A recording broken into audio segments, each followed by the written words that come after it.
Hello everyone, this is a very old tall case dial that is marked Peter Wise London. I know from doing some work on the rest of the movement that this goes with that this dates to somewhere between the year 1700 and 1725, so this is a very old dial.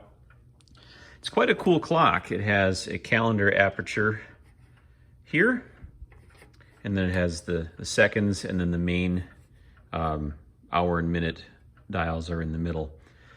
This is a little tired, and as part of rebuilding the clock, I'm going to take a crack at cleaning this up and resilvering the dial.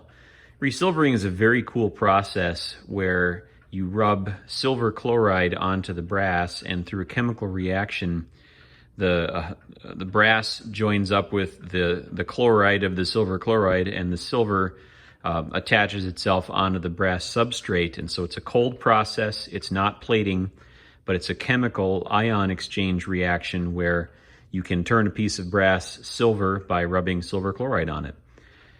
To do that, we need to get this apart. There are a lot of sections of this dial, and not everything was silvered.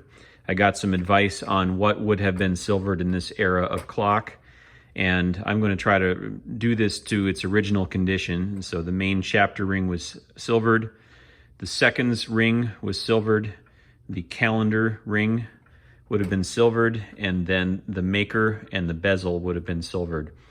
So I'm going to try to strip the dial down to those pieces, and we'll clean this up as best we can, and we'll give silvering a try. Here's the reverse of the dial. And these are designed to be worked on, so it's possible to break these into their component pieces. You can see the back side of the calendar wheel and some other components of this. We're going to disassemble this and try to get it into its constituent parts. These main pins here are for the main chapter ring. These are screws that hold the spandrels on. Obviously these are the bushings that the calendar wheel rides on. And we've got those for the top of the maker's name. So we'll start carefully taking these apart, and we'll see how it looks. I'm going to keep the nut together with the matching spandrel because I have a feeling that these may not all fit with each other very well. You can see there's some corrosion in here. I'm going to throw these in my ultrasonic cleaner and see how good we can get this to look and get rid of all the gunk. But since this clock is 300 years old, it is excusable that it's got some wear and tear. We'll see how much of that we can take out with this process.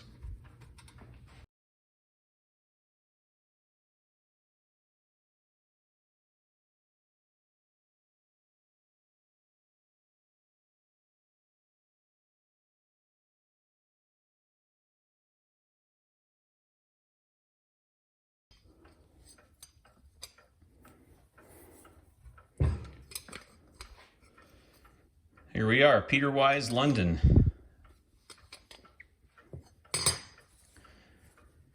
I'm told the reason that you know whether a dial component is to be silvered or not depends on its texture. If it's a matte finish, it's supposed to be silvered, something like this. If it is a textured finish, then it would be left brass. So we'll polish this up with some semi-chrome, see if we can get that shined up. We will send the spandrels through the ultrasonic cleaner. The engraver's wax is worn off, so that will need to be redone, and we'll see what this turns out like. We'll start with the spandrels.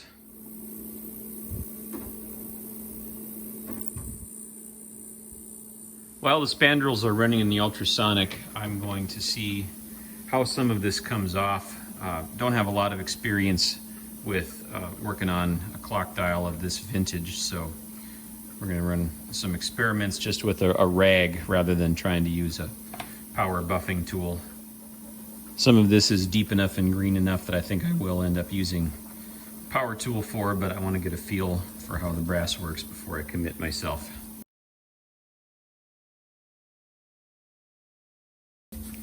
Semichrome is amazing stuff. It gets in there and gets the tarnish off without being so abrasive that it ruins the engraving.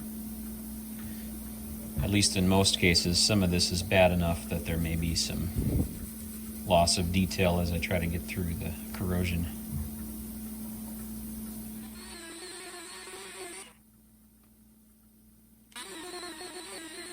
The ultrasonic cycle is finished. Let's see how they turned out.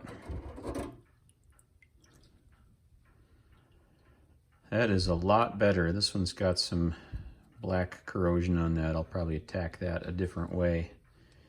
You don't want to go too crazy on these because the ultrasonic cleaner can be kind of hard on the brass.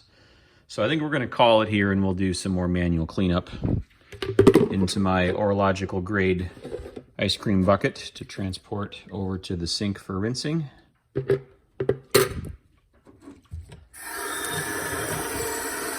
The ultrasonic solution needs to be rinsed off.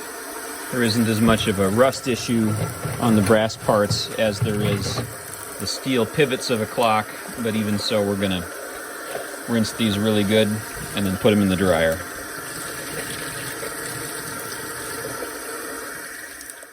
I've had a number of people ask me about my dryer, and it's quite a neat thing, and I actually don't know where it originally came from. I purchased it as a part of a whole bunch of clock things from someone getting out of the industry.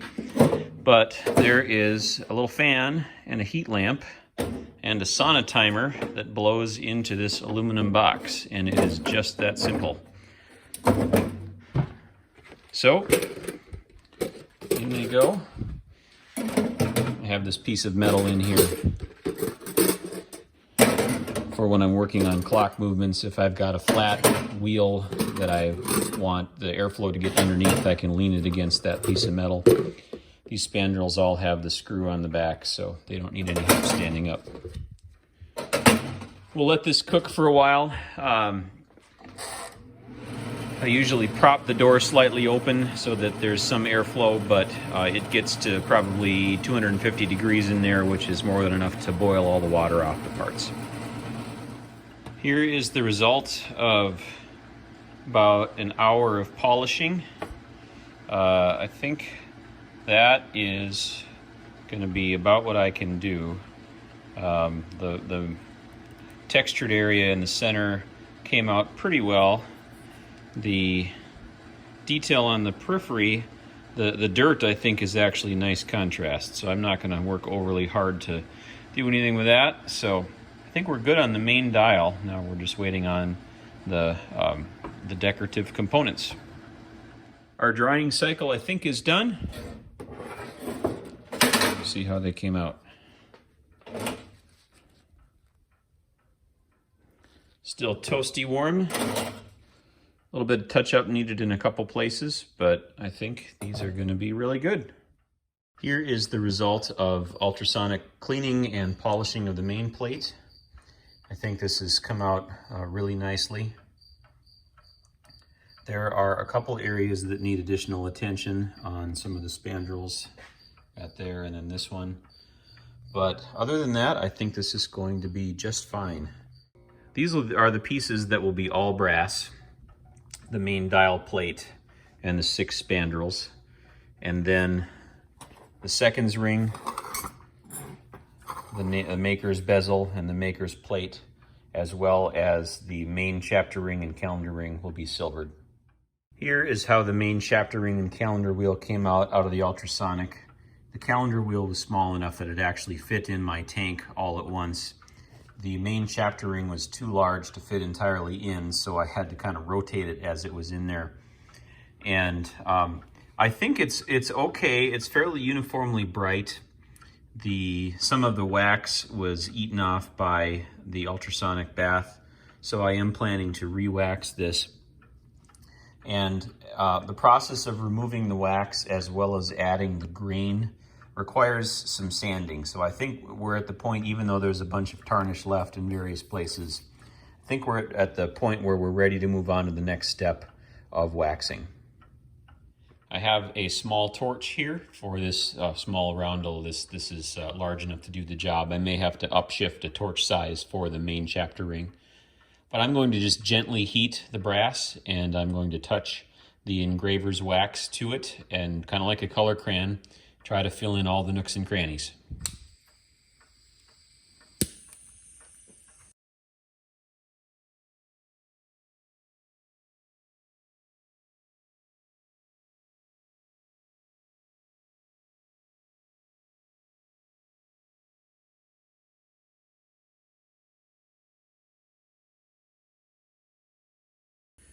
But I think we are in the range for this one.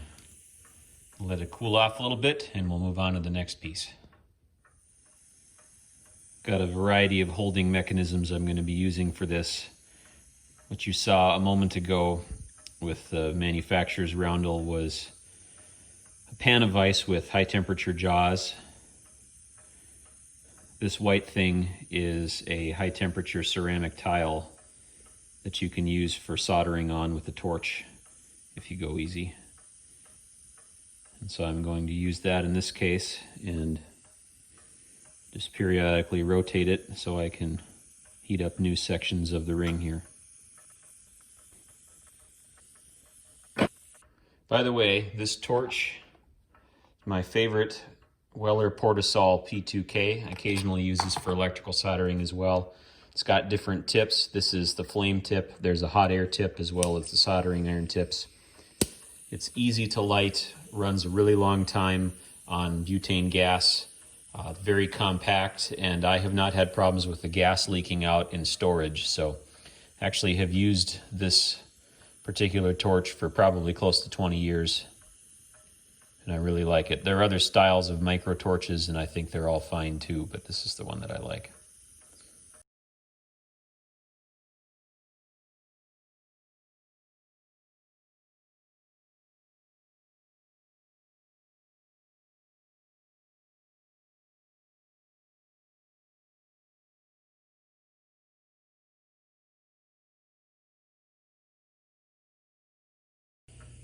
I'm heating the brass plate up to somewhere around 200 degrees to get the wax to melt.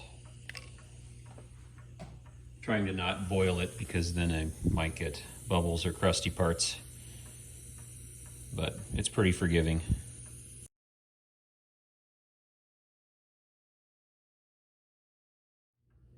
Now we have the month ring.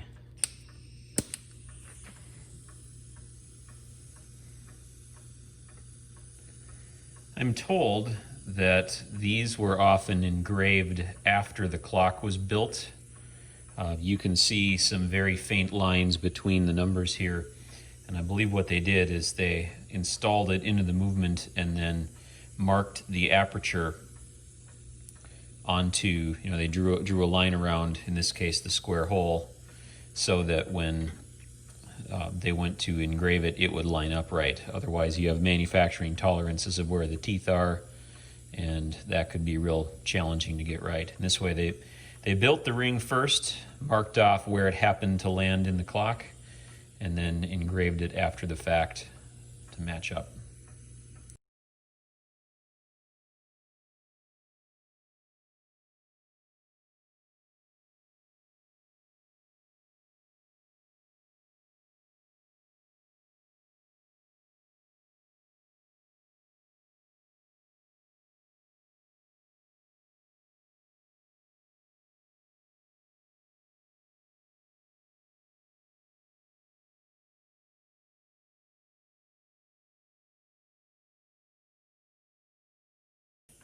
This clock dates somewhere to probably the first quarter of the 18th century, meaning the 1700s.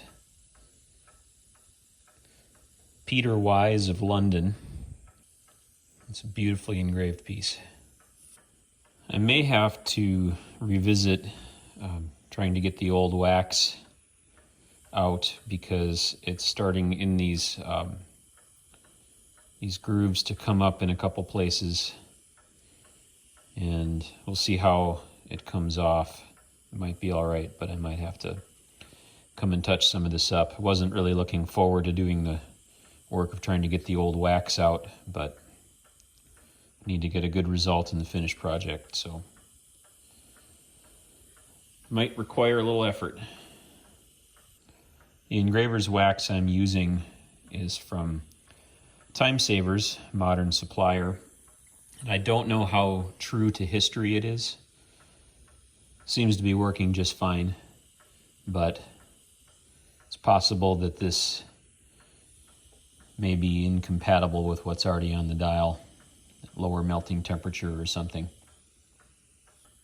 The old wax is expanding, and I have a feeling I'm going to end up doing some remediation here to get some of that out. I don't think I'll probably have to remove all of it, but I don't think I'm going to escape without doing some remediation here. Seems to be the deep tracks that it's a problem. It's growing and bubbling out of the track here. I have completed the waxing of all the pieces.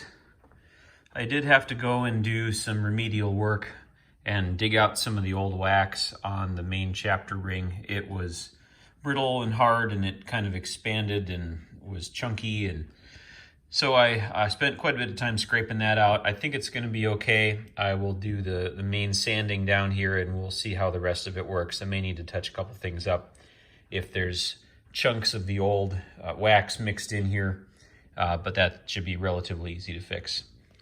So time for some sanding. We're back at the bench here, having done a pretty thorough job of putting wax on all of the pieces that need it. One thing that I want to do before I go to the next step is get rid of the excess wax. This is pretty resilient stuff, and if I were to leave it the way that it is, I would be sanding for about the next 3 months, and I don't have that much time.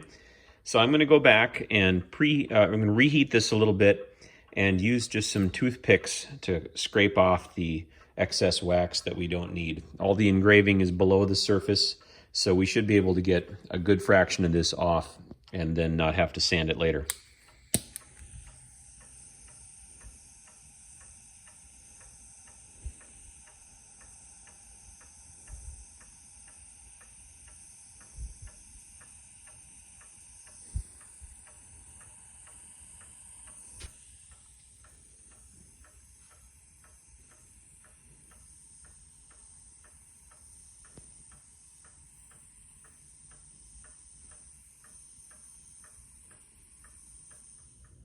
One more round of wax scraping. I'm going to use this piece of acrylic. I cut it in my miter saw. It's got a nice sharp edge on it, but the acrylic is softer than the brass, which means I can use this to scrape, and that will get another chunk of the excess wax off, which again will significantly reduce the amount of sanding I have to do. Never cared for sanding, and so certainly that's a factor here and the reason why I'm trying to get as much off as I can without doing it. But the other factor is that the more I have to sand this brass to get it clean, the more material I'm removing, which makes the engravings shallower and shallower, and that will reduce the life of the clock. So the least amount of sanding that I can get away with is the best for everything concerned. Look at how much is coming off just with a little bit of elbow grease and a sharp edge. The next step is sanding, and I want to get rid of the excess wax, but I obviously don't want to affect the engraving. The other thing I'm caring about is I want there to be a particular grain to the sanding. Normally for parts that are circular, I want to sand around the part, and that's fairly difficult to do by hand. So what I have here is my sanding jig. This happens to be a piece of UHMW plastic. Other materials that are waterproof would be fine. It's nice to use water with the sandpaper. You can do it dry as well. So I've mounted a bolt in the middle, and I have cut some concentric circles on this so I have some visual representation of where I'm at.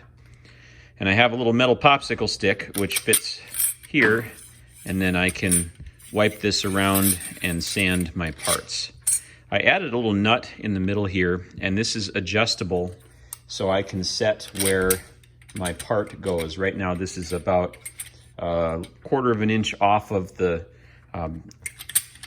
the plastic base, and that gets me in the range for being in the right spot for the dial here. For this main chapter ring, I may crank this nut up a little bit, but that helps me be able to hit the brass at whatever angle I want to. This metal popsicle stick is made out of aluminum. It's flexible, which means I can push on it to have it contour to the brass to a degree I want. I don't want it to be able to dig into the engraving, but I do need it to conform. This brass chapter ring kind of curves down a little bit on the outer sides. And what I'm sanding with is 600 grit 3M wet dry paper. Take a piece like this, and I put it under my popsicle stick, and then I can place this chapter ring in a groove or somewhere near where it will be a sanding pattern that will match the shape of the main chapter ring. I'm just going to hold it down with my other hand here and start to work at it. You can see that it's quickly starting to shine this up. The paper does foul pretty quickly, so it doesn't make a lot of sense to spend a lot of time on it because you're just wiping the wax that's embedded in the paper around. So plan on going through a lot of paper. But this is the way that we get it closer to being ready to actually silver. The brass does need to be completely clean, otherwise the silver ions won't have any fresh, non-oxidized brass to trade places with. So I'm going to take my time here on this, and we'll get this all ready and get all the pieces as clean as they need to be for actual silvering.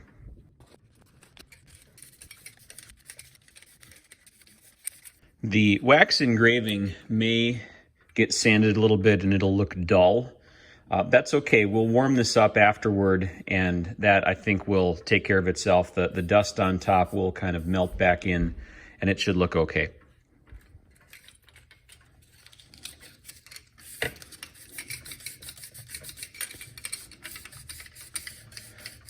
After you get the main layer of wax off, the sandpaper does start lasting a little longer, but you will go through quite a bit of paper at least to start with. The seconds ring has these two pegs on it, so I'm using a couple pieces of wood so that this fits in and I can sand it flat. Other than that, same procedure, just with the smaller part of the stick.